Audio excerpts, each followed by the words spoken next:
Zdravo ljudi, ovdje je Jovan i Serbin s Team Gamersa i u današnjoj epizodi ću vam pokazati kako napraviti bacač plamena.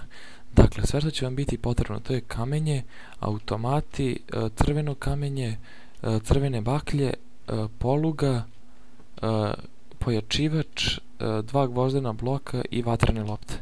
Dakle, prvo što ćete uraditi, to je postavit ćete kamenje dimenzije 3x4, 3 u širinu, 4 u visinu.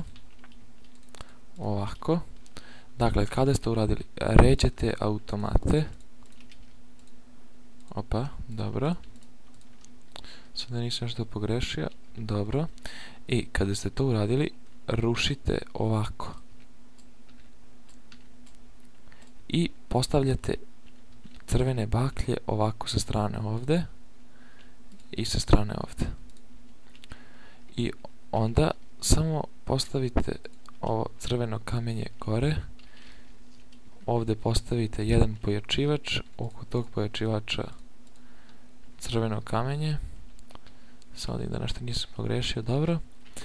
I postavite ovdje dva gvozdena bloka i opa, i to povežete crvenim kamenjem. I ovdje stavite polugu. Dakle, to je to, baš lako. Da izvinite, i ovo morate ovako da stavite. Dakle, to ide ovako. Da bi ovo radilo.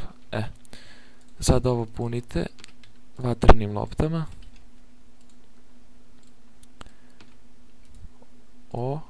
Ja sam zapalio nešto.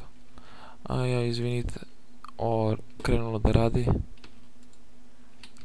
Dakle, ovo napunite vatrenim loptama.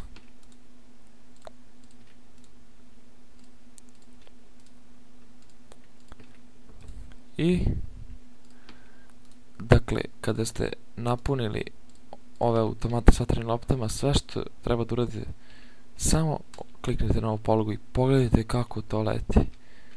Dakle, evo, sad ću da vam pokažem koliko je to dobra stvar ukoliko hoćete da se rešite zombija ili nekih neprijatelja ispred vaše kuće. Dakle, samo pogledajte dokle to leti, ljudi. Pogledajte. Pa to tamo ide bar još jedno 1000 km. Znači, pali sve ispred sebe. I ljudi, to bi bilo to što se tiče ove epizode. Hvala vam što ste gledali, vidimo u sljedećem klipu. Ćao!